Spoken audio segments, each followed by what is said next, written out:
සුබ දවසක් මගේ තුලා ලග්න හිමි සියලුම යාළුවන්ට ලංකාවාසී ලෝකවාසී අද ඔබේ ලග්නාධිපති කුම්භ රාශිගත වෙනවා.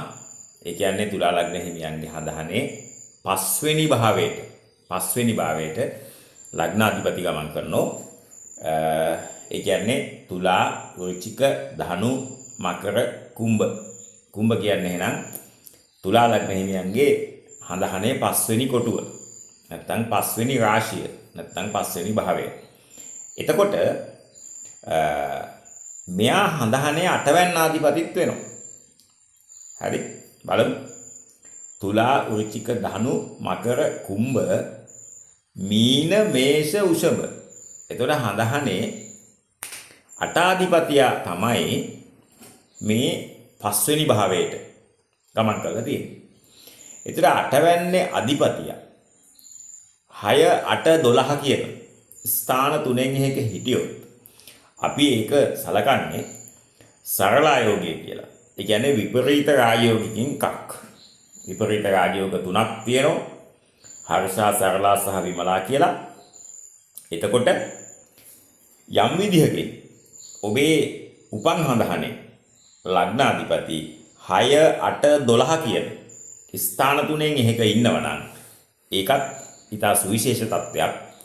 මේ අද ඇවිල්ලා දෙවැනි මාසේ 6 වෙනිදා අද ඉඳලා තුන්වෙනි මාසේ 1 වෙනිදා දක්වා මාර්තු 1 දක්වා තුලා ලග්න හිමියන්ට සුවිශේෂී කාලවකවානුවක්. හේතුව ලග්නාධිපති ඉතාමත්ම යහපත් ස්ථානයකට හඳහනේ පස්වෙනි භාවයට ගමන් කරලා තියෙනවා.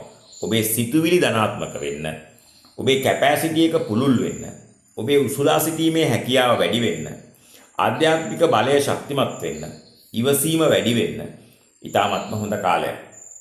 මේකෙදී ඔයාගේ ආදායම අලුත් ආදායම් මාර්ගයකින් ඉස්සරහට යන්න. දැන්ට තියෙන ආදායම් මාර්ගයක් වඩාත් ඉහළ මට්ටමකට ගේන්න. සිතුවිලි වලින් ඇක්ෂන් වලින් මේ දෙකෙන්ම ඉතාමත්ම හොඳ ගමනක් යන්න ඔයාට සති 3ක කාලයක් තියෙනවා. මේකේ තවත් බලවත්කම තමයි මේ වන විට ඔබේ සිව්වෙනි භාවය තුල තමයි කුජ උච්ච වෙලා ඉන්නේ. ඒ කියන්නේ කුම්භයට අල්ලපු එක මකර රාශිය. පැහැදිලිනේ? තුලා වෘශ්චික ධනු මකර. සිව්වැන්න කියන්නේ කේන්ද්‍ර ස්ථානයක්. ඒ නිසා මේ වන විට රුචක මහා පුරුෂ යෝගය නිර්මාණය කළ තියෙනවා මේ මාසේ 23 වෙනිදා වෙනකම්. එතනත් තව සති දෙකක කාලයක් තියෙනවා. ඒ නිසා ඔබ අලුතින් වැඩකට අත ගහන්න තුලා ලග්න හිමියන්ට මේක තමයි 2026 යෙදිච්ච හොඳම අවස්ථාව. එකක් ලග්නාධිපති සිකුරු පස්වෙනි භාවය තුල ගමන් කරනවා කියන්නේ එයා සප්තම දෘෂ්ටියෙන් අයස්ථානය දකින්න. ඒතර අයස්ථානය කියන්නේ හඳහනේ 11 වෙනි භාවය. ඒක විද්‍යාත්මකවම නිව්ටන්ගේ 3 වෙනි නියමයත් එක්ක සම්බන්ධ කළත් ඒ රියැක්ෂන් හැස් අ රියැක්ෂන් කියලා 11 වෙනිට බලයක් යොදනවා. 11 වෙනි කියන්නේ අයස්ථානය.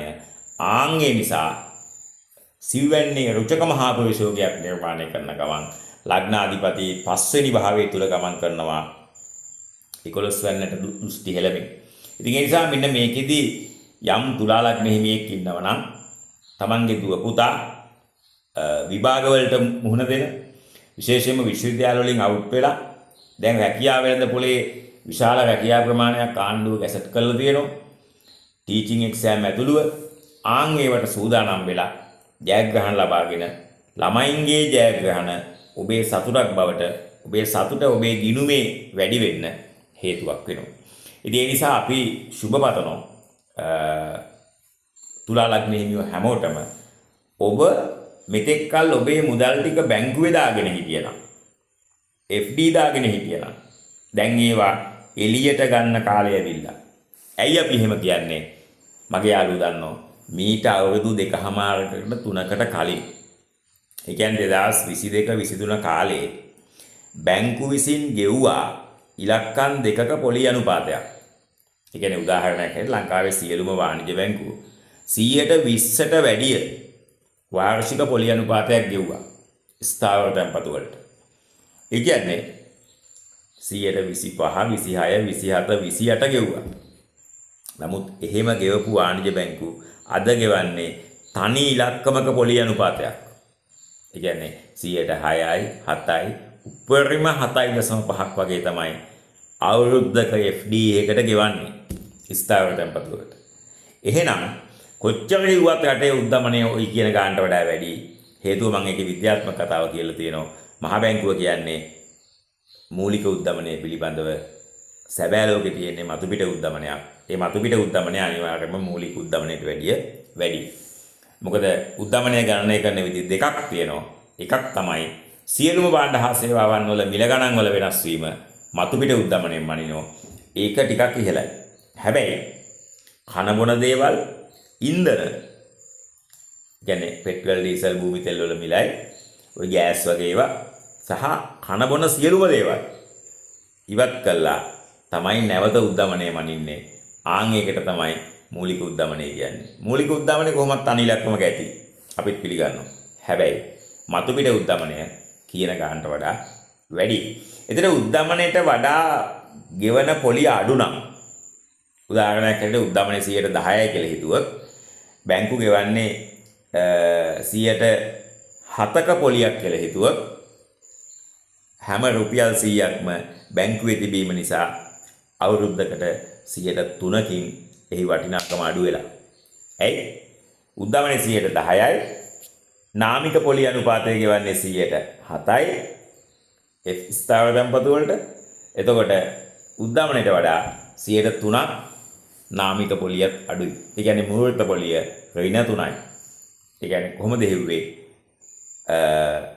නාමික පොලිය 7%න් අඩු කළා උද්දමන අනුපාතය 10%. ඒතර ඍණ 3ක් තමයි මූලික පොලියේ ඉන්නේ. ඒ කියන්නේ බැංකුවේ සල්ලි දාලා තියෙනකොට මගේ යාළුවනේ සල්ලි වල ඇත්ත වටිනාකම අඩු වෙලා. එහෙනම් බැංකුවේ දැම්මහම සල්ලි වල වටිනාකම අඩු වෙනවනම් ඔයාට කරන්න පුළුවන් සුවිශේෂී එකක් තමයි ඒ ඔබේ මුදල් වලින් කොටසක් සියල්ලම නෙවෙයි කොටසක් ඔයාට කෘෂිකර්මාන්තය ආයෝජනය කරන්න පුළුවන්. ඔබ දැන්ටමත් කරන මොකක් හෝ කර්මාන්තයක ආයෝජනය කරන්න පුළුවන්. නැත්නම් ස්ථාවර වත්කමක් මිලට ගන්න පුළුවන් නැවත විකිණීමේ චේතනාවෙන්. හරි. ආන් ඒ විදිහට ඔබට යම් ඉන්වෙස්ට්මන්ට් එකකට යන්න පුළුවන් නම් මම හිතනවා මේක තමයි හොඳම කාලය. හේතුව බැංකුව වල සල්ලි තිබ්බට පොලියක් ගෙවන්න නැත්නම් අපි මේ මුදල් ටික අපේම කර්මාන්තයක ආයෝජනය කළාම අපි කාටවත් ණයත් නැහැ බයත් නැහැ. ඒ වගේම අපේ මුදල් සුරක්ෂිතයි. උදාහරණයක් හැටියට දැන් කෘෂිකර්මාන්තයේ වගාවක යෙදෙන කෙනෙක් පැල හිටවන්න ඕන අනුන්ගේ ඉඩම් වල නෙවෙයි තමන්ගේ ඉඩම් වල හැමදාම කියන කතාවක්. ඒ නිසා අපි ඒ වෙනුවෙන් ඔබට මාසිකව නැකත් ලබා දුන්නා. මේ මාසෙට අදාළ වගා නැකත් අපි හෙට ලබා දෙනවා. ඉතින් ඒ නිසා පොදුවේ තුලා ලග්න හිමියන්ට තා කදිම අවස්ථාවක් ලැබිලා තියෙනවා.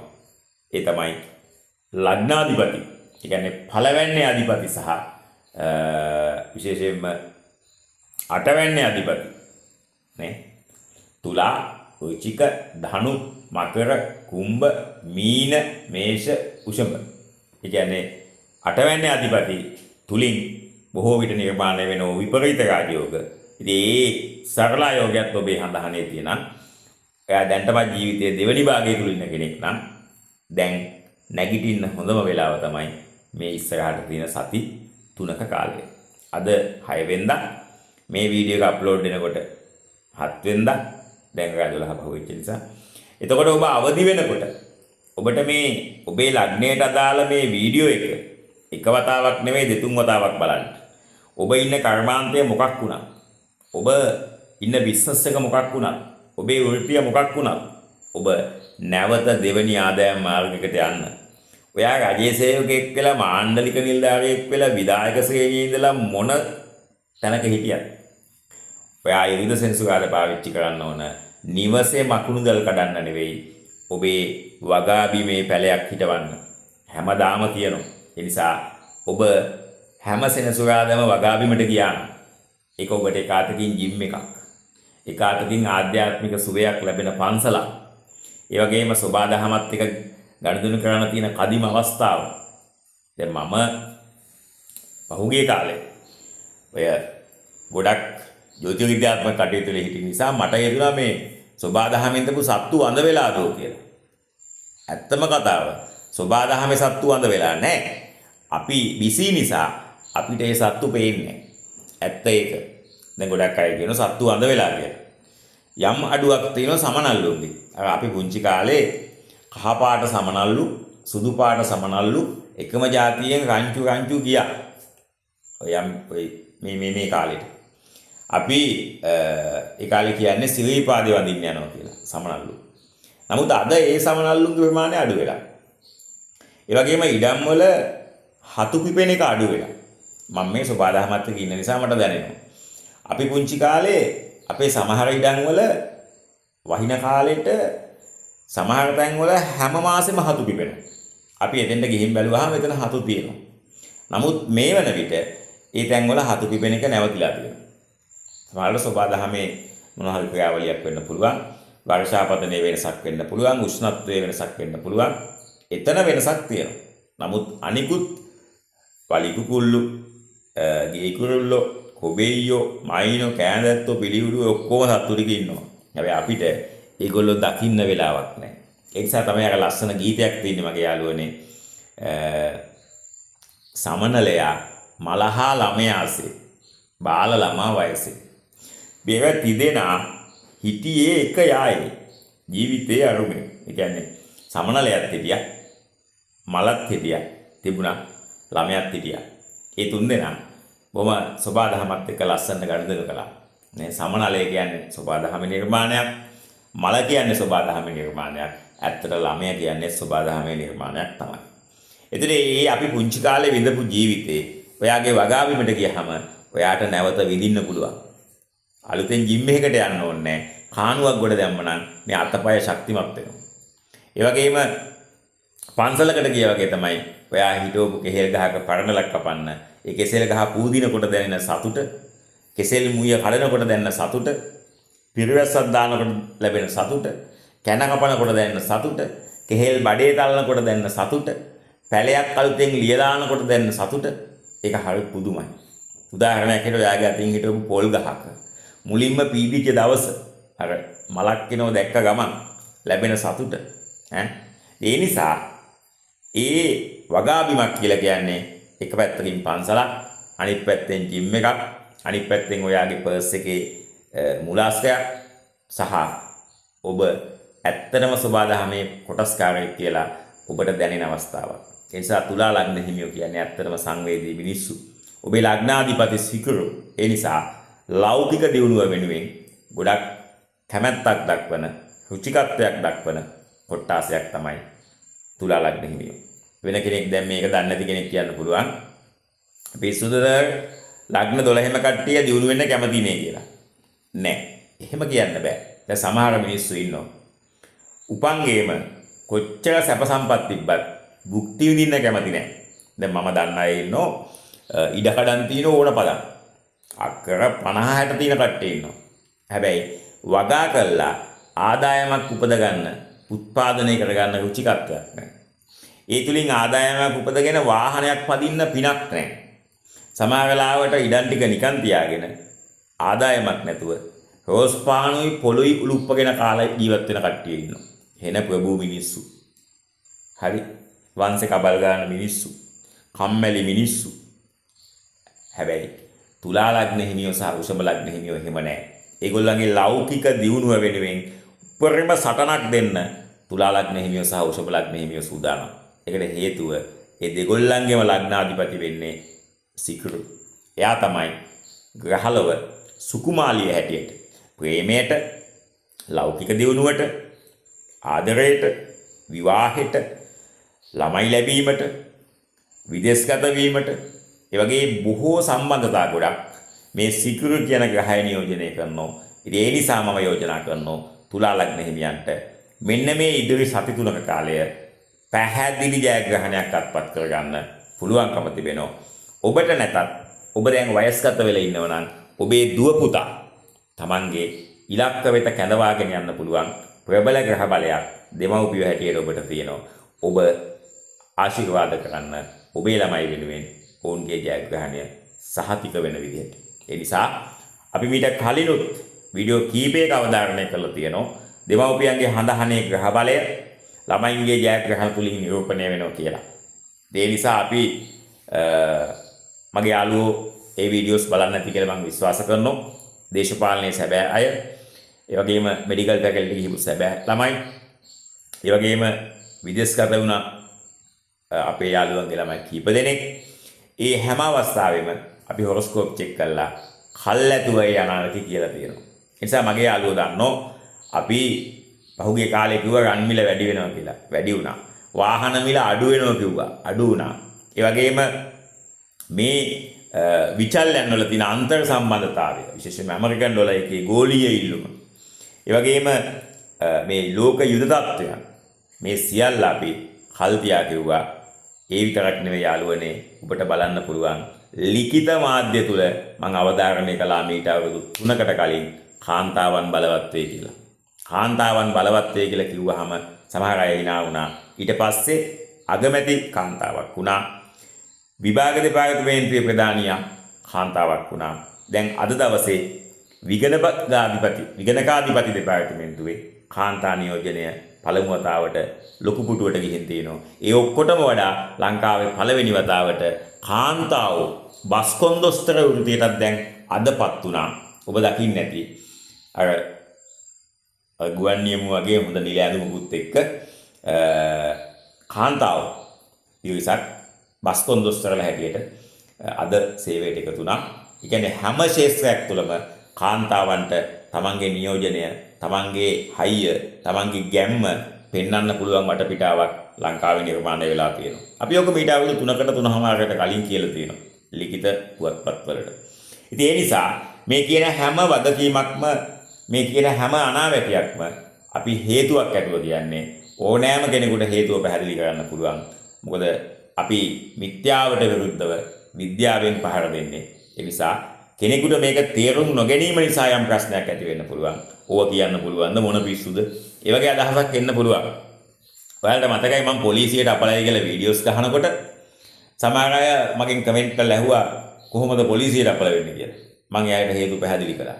කියලා ටික කාලයකින් මොකද උනේ පොලිසියේ ලොකු මහත්තයට ගැහුවා මිනිස්සු අල්ලගෙන. ඊට පස්සේ ලොකු මහත්තයා දැන් මෑත කාලේ පොලිස්පතිතුමා උසාවියට උස්සගෙන ගියා. පොලිස්පතිතුමා පොලිසියට බයේ හැංගුණා. පොලිසිය පොලිස්පතිතුමා හොය ඇවිද්දා. ඊට පස්සේ උසාවියට ගිහින් බාර වුණා. මතක ඇති. ඉතින් මේ සිදුවීම් අපි කිව්වේ අවුරුදු 3මාරකටත් කලින් 2021 22 කාලේ. ගෝඨාභය මහත්තයා පුටුවේ ඉන්න කාලේ තමයි කිව්වේ පොලිසියට අපලයි. බිලියන පතේන්ට අපලයි. ජනපති 20 වේ. ඩොලර් එකේ මිල අඩු වේ. රංජන් නිදහස් මුදලිගේ ඇතුළට ජකාට ගහනවා. මේ එක අනාවැකියක්වත් ඉස්පිලි පාපිලිවත් වෙනස් වෙලා නැහැ. අද මේ channel එක බලන කෙනෙකුට hina වෙන්න පුළුවන්. හැබැයි මීට අවුරුදු 5කට විතර කලින් 2021 ඉඳලා අපේ වීඩියෝ බලන යාළුවෝ විශේෂයෙන්ම ඊශ්‍රායලය තුල ඉන්න, ඉතාලිය තුල ඉන්න, ඕස්ට්‍රේලියාව තුල ඉන්න, UK වල ඉන්න, කැනඩා වල ඉන්න විශාල අපේ යාළුවෝ ප්‍රමාණයක් කමෙන්ට් කරනවා මට. ඒ අය දන්නෝ අපි මේ වීඩියෝ අද කියනව නෙවෙයි. එහෙම සිඟිතිය අතල් ගන්න ලාමක ටින්ටින් අදහසක් අපි ගාව නැහැ. ඉතින් ඒ නිසා අපි මතක් කළේ අද මේ වීඩියෝ එක බලන අයට අපි යමක් මේ විෂයට කරලා තියෙනවා. ඒ නිසා මේ යෝග පිළිබඳව අපි යෝග 100ක් විතර ගේන ඉදිරියේදී ඒව ගේන්නේ. එතකොට එක යෝගයක් හරි ධනාත්මක යෝගයක් ඔබේ හඳහන තුල තියෙනවා කියන්නේ මගේ යාළුවන්ට ඒක මෙනෙහි කළා තමන්ගේ ඉලක්කයට යන්න පුළුවන්. මේ සානුබල මාර්ගය. මිනිහෙකුට ගමනක් යන සානුබලයක් තියෙන්න ඕන. නැත්තම් යන්නේ නැහැ. උදාහරණයක් ඇටියට ශිෂ්‍යත්වයට ළමයෙක් මහන්සි වෙන්නේ දෙමාපියෝ මහන්සි වෙන්නේ හොඳ ඉස්කෝලයක් ලැබෙන හින්දා. මෙඩිකල් ෆැකල්ටි යන දතකන්නේ දොස්තර කෙනෙක් නිර්මාණය වෙන හින්දා.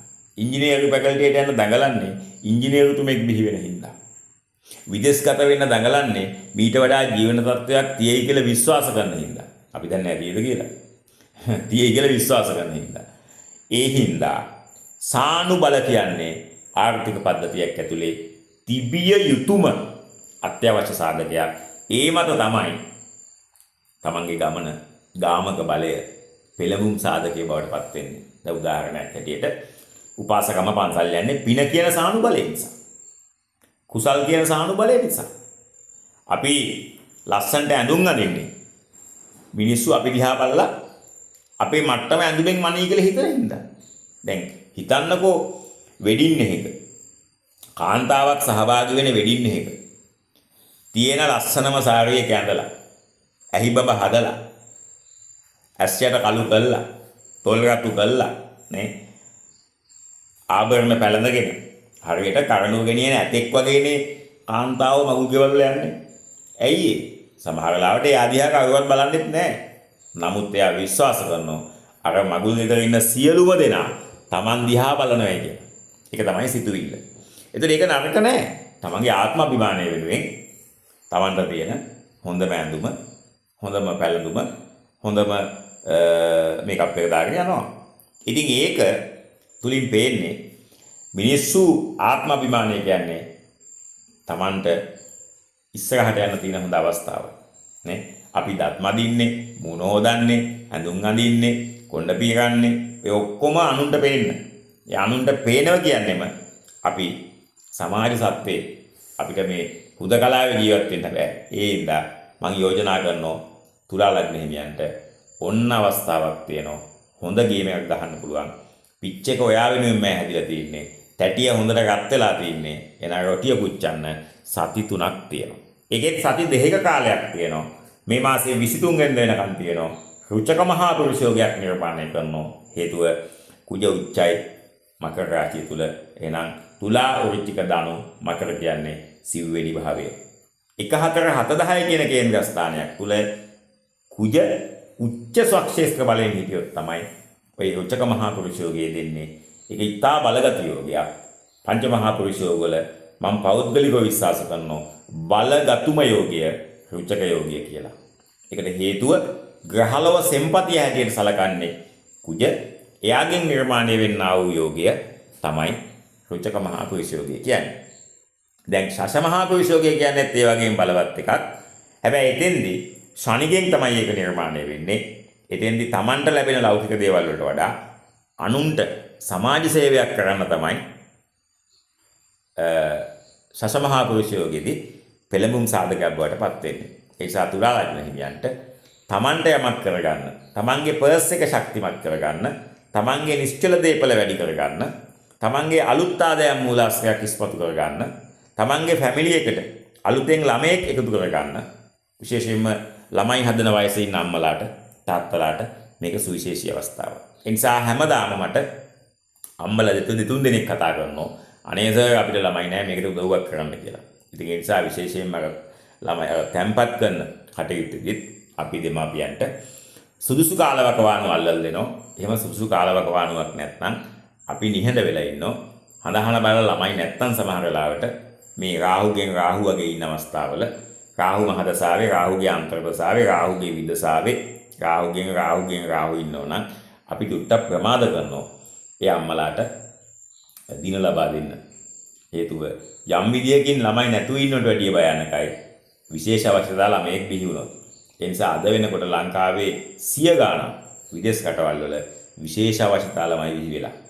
ඒක වළක්වා ගන්න කොහොමද කියලා අපිත් දැඩි පරිශ්‍රමයක් යොදනවා. මොකද ලංකාවේ විශේෂ අවශ්‍යතා ළමයෙක් බිහි වුණත් කියන්න පුළුවන් ආයේ ළමයට පෝෂණය අඩුයි, දෙමාපියෝ මෝඩයි, එහෙම කියලා ඒ නිසා මෝඩ ළමයෙක් කියලා. ඇත්තම කතාව විදේශගත වෙච්ච මිනිස්සුන්ට ආර්ථික හයියක් තියෙනවා. බුද්ධිය හොඳට තියෙනවා. බොහෝ විට අම්මයි තාත්තයි දෙන්නම ග්‍රැජුවේට්ලා. වයසට ගිහිල්ලත් නැහැ. ඒ රටවල් වල හොඳ සෞඛ්‍ය පහසුකම්ුත් තියෙනවා. එතකොට කොහොමද විශේෂ අවශ්‍යතා ළමයි බිහි වෙන්නේ? ඒක තමයි අපිට දැන් තියෙන ප්‍රශ්නේ. ඒ නිසා අපි දැඩිව විශ්වාස කරනවා අපි මේ පරීක්ෂණවලදී අපිට දැනෙච්ච දේ තමයි රාහුගෙන් ශනිගෙන් රාහු ඒ වගේ රාහු කොනක ඉන්නවා ගොඩක් වෙලාවට ඒ අම්මගේ මහදසා අන්තර්දසා විදසා වල. ඒක මම කිව්වේ ඔබට අමතක දැනුමක් හැටියට තුලා ලග්න හිමියනි. එහෙනම් අවසාන වශයෙන් කියන්නේ ඔයාලට සුවිශේෂී අවස්ථාවක් තියෙනවා. මේ වගේ ස්වර්ණමය අවස්ථාවේ දෙන්නේ ජීවිතේම සමහරවල් අවුරුදු ගානකට වතාවක්. මේ අවුරුද්ද හොඳයි කියන්නේ අපි අපේක්ෂා කරනවා සාමාන්‍ය කාල ගුණයක්. දැන් ගිය සතියේ පෑවුවට ඔන්න දැන් වහිනවා. දැන් ඔන්න බුලත් එහෙම හිටවන්න ඉන්න අපේ යාළුවන්ට, කුරුඳු පැල හිටවන්න ඉන්න අපේ යාළුවන්ට, තේ පැල හිටවන අපේ යාළුවන්ට ජල සම්පාදනයක් ඔළුවේ තියාගෙන පැල හිටෙව්වට අවුලක් නැහැ. ලබන මාස හදිසියක් පෑවුවොත් පොඩි වෝටර් සප්ලයි එකක් දෙන්න ඕන. හරි? ඒ නිසා හැමතිස්සෙම plan B එකක් ඔළුවේ තියාගෙන වගාවට යන්න. එතකොට ඔයා වට්ටවන්න කාටවත් බෑ. මේ ලෝකෙ මිනිස්සු අකමැති තව කෙනෙක් ගොඩ යනවට. නමුත් අපි හැමතිස්සෙම උත්සාහ ගන්නේ ඔයා මඩින් නෙවෙයි ගොඩින් තියන්න. සමහරවිට ඔයා මඩෙන් අපි තියන්නේ ඔයාගේ ආර්ථිකය ගොඩ දාන්න. ඒ හින්දා මඩ සෝදාගත්තාම රජකමට සුදුසුයි කියලා කාලයක් කියලා තියෙනවා. ඒ කියමන කොහොම හැදුනත් ඒකේ යටියට තියෙනවා. නමුත් මම ඔබට යෝජනා කරනවා මඩ කියලා කියන්නේ අත වශයෙන්ම අපේ උරුමයක්. ඒ උරුමය තුල මහ පොළොවත් එක්ක අපි ගැටීමේ ප්‍රතිඵලයක් හැටියට ඔබට ওই තියෙන ඕනෑම ග්‍රහපලයක් නැති වෙන්න තියෙන හොඳම දේ තමයි කුෂිකර්මාන්තයේ දීලා පැලයක් හිටවන එක, ගහක් කොළක් හදන එක. ඒකෙන් සමාජයට වෙන සේවය සුබදහමෙන් අපිව ආරක්ෂා කරනවා. ඒද බුදුහාමුදුරුවෝ දේශනා කළා තියෙනවා. ඊ타ත්ම දැහැමි ආර්ථික කටයුතු වලින් පළවෙනි එක තමයි කුෂිකර්මාන්තය. කුෂිකර්මාන්තය. ඒ කියන්නේ ඒක ඇතුලේ තියෙන නිර්ආමිෂ සැපය කොතෙක්ද කියතොත් මගද කෙත්‍යායේ හැඩේ තමයි ස්වාමීන් වහන්සේලාගේ සිවුරේ තියෙන්නේ. අර ලියදී වල හැඩේ තමයි කෑලි කෑලි කෑලි කෑලි කපලා තියෙන්නේ. මොකද බුදුහාමුදුරුවෝ මගද කෙත්‍යාය මැදින් වඩිනකොට උන්වහන්සේ පුදුම සතුටක්, නිර්ආමිෂ සතුටක් භුක්ති විඳලා තේනවා. ඒ වෙල්යායේ හැඩේට. ඒ ඔබටත් ඔබේ නිවස වෙල්යායක් ආසන්නයේ පිහිටලා තියෙනවා. view එක වෙල්යායක් නම් ඔබ ගිය භවයේ පින් කළා. ඇත්ත වශයෙන්ම ගිය භවයේ පින් කළා. දැන් මම පහුගිය කාලේ ලංකාවේ හොඳම ඉස්කෝල, ප්‍රසිද්ධ හොඳම ඉස්කෝල ඉතින් මම ඉස්කෝල විශාල සංඛ්‍යාවක ගිහින් තියෙනවා. විශේෂයෙන්ම ඉලෙක්ෂන් ඩියුටි එහෙම ගියාම ගොඩක් ඉන්නේ අපි ඉස්කෝලවලනේ. මට ආපු අත්දැකීම තමයි ප්‍රදේශයේ ජනප්‍රියම ඉස්කෝල පිහිටලා තින්නේ ගොඩක් වෙලාවට වෙල්යායක් ඉස්සරහ. දැන් උදාහරණයක් ගත්තොත් අපි හිතමු ඔය ගාල්ලේ මේ සිරිසුනන්ද විද්‍යාලය. ඒ පාසල තමයි ඔය ශිෂ්‍යත්වයෙන් O level A level වලින් හොඳ රිසල්ට් දාන ඉස්කෝලයක්. ඒතර ඒක පිහිටලා තියෙන්නේ නිකන් වෙල්යායක් නෙවෙයි 100%ක්ම ආස්වද්දන වෙල්යායක් ඉස්සරහ. වටේටම වෙල්යාය. ඒක හරිය ලස්සනයි. ඒතර මේ පාසලේ ඉගෙන ගන්න ළමයි පින්වන්තයි. ඒ නිසා ඔබ නිවස හදලා තියෙන්නේ වෙල්යායකට මුණ දාලා නම් ඔබට වාස්තු දෝෂ නැත. හේතුව ඒ සංස්කෘතිකත්වයේම ඔබේ ළමයින්ගේ අධ්‍යාපනය, ඔබේ රැකියාවේ දියුණුව, ඔබේ පවුලේ සමගිය, ඔබේ ආර්ථික දියුණුව, ඔබේ ආධ්‍යාත්මික දියුණුව ඒ සියල්ලටම නොදැනී ඔබට සානුබල සපයන. සානුබල කියන්නේ මගේ යාළුවනේ පෙළඹුම් සාධක. ඒ හින්දා අවසාන වශයෙන් කියන්නේ තුලා ලග්න හිමියන්ට සුවිශේෂී සති තුනක්. ඒකිනුත් පළවෙනි සති දෙක තවත් සුවිශේෂී රුචක මහා පුරුෂෝගයක් යෙදෙමින් කුජ උච්ච බලයෙන් සිව්වෙනි භාවයේ තුල ඉන්නෝ. දසවැන්න හේවත් කුජගේ දිග්බල ස්ථානයට දෘෂ්ටි හෙළමින් තමයි කුජ ගෝචර ගමනේ දෙන්නේ.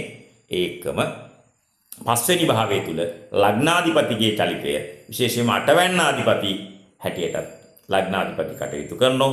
ඉතින් ඒ නිසා බොහෝ විට රුචක මහා පුරුෂෝගයේ පමණක් නෙවෙයි ඔබේ උපන් මදහන තුල විපරීත රාජයෝගය ඇති කියලා මම විශ්වාස කරනවා. එහෙම තියෙනම් අපේ තුලා ලග්න හිමියෝ සතුටු වෙන්න. ඕනම පැහැදිලි කිරීමක් සඳහා ඔබ කමෙන්ට් එකක් දාන්න. ඊළඟ වීඩියෝ එකේදී ඒකට මම පිළිතුරක් ලබා දෙනවා. ඉතින් විශේෂයෙන්ම මේ සකට යෝගය පිළිබඳව දිගින් දිගටම අහලා තිබුණා. බය වෙන්න එපා. සකට යෝගයේ භංග වෙන විදි ගොඩක් මම කලින් වීඩියෝ එකේදී එක්ස්ප්ලেইন කරලා තියෙනවා. පැහැදිලි කරලා තියෙනවා. ඒක දැඩි විශ්වාසයෙන් කියන්නේ. මොකද අපි පොතේ තිබ්බ පළියටම ඇනලයිස් කරන්නේ. අපි ඒව සැබෑ ලෝකේ හඳහන් එක්ක ටැලි කරලා බලනවා. ඒ හින්දා සකට යෝග තියෙන මිනිසුන්ගේ සකට යෝග භංග වෙනව නම් බය වෙන්න දෙයක් නැහැ. උදාහරණයක් හැටියට ඔයාගේ අපි හිතමු සකට යෝගේ තියෙනවා කියලා. බ්‍රහස්පති උච්ච නම් චන්ද්‍ර ආදියෝගයක් තියෙනම් ඒ වගේම සඳු 1 4 7 10 කියන කේන්ද්‍ර ස්ථානවල ඉන්නවනම් කිසිසේත්ම සකට යෝගේ බලාත්මක වෙන්නේ නැහැ. ඒක මම මීට කලින් වීඩියෝ එකක කතා කළා. ඒ නිසා ඔය 4 කේන්ද්‍රයේ 15 කියන එකත් ඔළුවෙන් අයින් කරගන්න. ඒකට තමයි ග්‍රහ දෘෂ්ටි තියෙන්නේ. යම් කෙනෙක් ඔබේ හඳ අහන පාළුයි කියලා කෑ ගහනවා නම් ඒ මිනිස්සුන්ගෙන් අයින් වෙන්න. ඔබේ කලත්‍රය යම් විදියකින් ඔබේ හතර කේන්දරයේ පාළුයි කියනවා නම් වහාම හඳ අහන දාන්න නොමිලේ බදල් දෙනවා. මම ඔප්පු කරලා පෙන්නනවා. ඔය හතර කේන්දරයේ පාළුයි කියන ඒවයි 99%ක්ම එහෙම පාළු නැහැ. හේතුව ග්‍රහ දෘෂ්ටි අනුව ඒව භංග වෙන නිසා. එහෙනම් මගේ යාළුවෝ හැමෝටම ඉදිරි සති 3 තීරණාත්මකයි. අලුත් දෙයකට අත ගහන්න. තියෙන දේ වෙන්දට වැඩිය හොඳින් කරන්න. ඒ නිසා ලෝකේ යුද්ධ ඇති වේවි, යුද්ධ නැති වේවි. ඒවා අපිට පාලනය කරන්න බෑ. ඒ වගේම මැච් ගහවි, මැච් ලොස් වේවි. ඒවා අපිට නවත්තන්න බෑ. ඒ හින්දා ඔබට පාලනය කළ නොහැකි දේවල් පිළිබඳව ඔබ දුක් වෙන්න එපා. ක්‍රිකට් ටීම් එකේ 11 ඇතුලේ ඔයා නෑනේ. ඔයාගේ ළමයි ඇත්තෙත් නෑ. ඔයාගේ පවුලේ සමාජිකයොත් නෑ. ඉතින් ඒගොල්ලෝ පිස්සු කෙලිනව නම් අපිට ඒක නවත්තන්නත් විදිහක් නැත්නම් හොඳම දේ ඔයා ඒක බලන්න නැතුව ඉන්න. ඔයා ඒ වෙලාවේ ඔයා පොතක් කියවන්න. ධනාත්මක වීඩියෝ එකක් බලන්න. අලුත් අදහසක් හිතන්න. එතකොට මේ අනුන්ගේ විකාරින්ද ඔයාගේ ලේ පිච්චෙන්න ඕනේ නැහැ. ඒ වගේම ඉරානය ඇමරිකාව යුද්ධ ගැටුමක ඉන්නේ. ඉතින් අපි මැදිහත් තුන එක ලෝක නවත්තන්න බෑනේ. අපිට ඕන නම් අනාවැකියක් කියන්න පුළුවන්. මේ හදිසියක් ගැහුවොත් ඉදිරි සති දෙකේ තමයි ගහ ගන්න නියමිත. ඇයි ඒ? උච්ච වෙලා ඉන්නේ කුජ. කුජ කියන්නේ ලේවලට, යුද්ධෙට, සටන් වලට අධිපති ග්‍රහය. එයා උච්චයි කියන්නේ. එතකොට ඒක ගෝලීය වශයෙන් ලෝක මට්ටමින් විශේෂයෙන්ම මිඩල් ඊස්ට් කියන කලාපය සම්බන්ධයෙන් විශාල අවධානමක් තියෙනවා. ඉතින් අවධානම තිබ්බයි කියලා අපි ප්‍රාර්ථනා කරන්නේ ලෝක සාමය. මොකද ඔතන යුද්ධයක් ඇති වුණොත් අපේ අධිසංවේදී ආදායම් මූලාශ්‍ර තුනම විදේශ විනිමය ලොස් වෙන්න පුළුවන්. විදේශ ගරුස් ක්‍රමිකයන්ගේ ඉපීම්, ඒ වගේම ටුවරිසම්, ඒ වගේම අපේ අපනයන. ওই තුනටම වදිනවා සංචාරක ඉපීම් ඇතුළුව. අනිත් පැත්තෙන් තෙල් මිල ඉහළ යාමත් එක්ක අපිට තවත් ලොකු ලොස් එකක් වෙනවා. ඒ නිසා අපි හැමතිස්සෙම කියන්නේ ලෝක සාමය කියන්නේ සුද්ධ පොදු භාණ්ඩයක්. ලෝක යුද්ධ කියන්නේ ගෝලීය නීච භාණ්ඩයක්. යුද්ධෙකින් ඇමරිකාවට වාසි වෙන්න පුළුවන්. අපිට වාසියක් නැහැ. ඒ හින්දා ඒගොල්ලෝ ගහ ගන්නකොට රිදෙන්නේ අපිට. ඔය කොළුවේ තියාගෙන ඇමරිකාවට කඩේ යනවා නම් ඒ කොළුවෙන් අයින් කරගන්නේ කියලා මගේ යාළුවන්ට මතක් කරනවා. ඒ වගේම අපි මැච් දිගටම ලොස් වේවි. ඒගොල්ලෝ ඒක සූදුවක් හැටියට ගන්නව වෙන්න පුළුවන්. ජෝක් එකක් වෙන්න පුළුවන්. ඔබේ ආත්මගත දෙයක් හැටියට ඔබ බැඳීමක් හදාගත්තු නිසා තමයි ඔබ දුක් වෙන්නේ. ඉතින් ඒ නිසා පිස්සුනට නැතුව ඔබ ඔබේ වැඩක් කරගන්න. අපි ඔබේ ආර්ථිකය කොට දාමු. ආධ්‍යාත්මය කොට දාගමු. එතකොට අපිට සතුටු වෙන්න පුළුවන්. මොකද හැමෝම සතුටු කරන්න ගිහිල්ලා ඔබ දුකෙන් නම් කිසිම තේරුමක් නැහැ. ඔබ කැප කළ කාලය. ඒ නිසා time is money කියලා කියනවා. time is life කියන්නේ ජීවිතේම තමයි, ජීවිත කාලය තමයි ඔය ගෙවෙන්නේ. ඒ නිසා මැච් එකක් වෙනුවෙන් ගත කරන කාලය ඔබ වෙනුවෙන් ගත කරන්න. 2026 මැච් බලන එක පොඩ්ඩක් සීමා කරන්න. මං කියන්නේ නැහැ මැච් බලන්න එපයි කියලා. ඔයාලට පුළුවන් නම් බලන්න. ඒක ඔය කැමැත්තනේ. නමුත් මේ රටේ මුදල් මත පදනම් වෙච්ච කිසිම දෙයක් සාධාරණත්වයට අනුකූල නැහැ. ඔක තමයි ඇත්ත. බොහොම ස්තුතියි.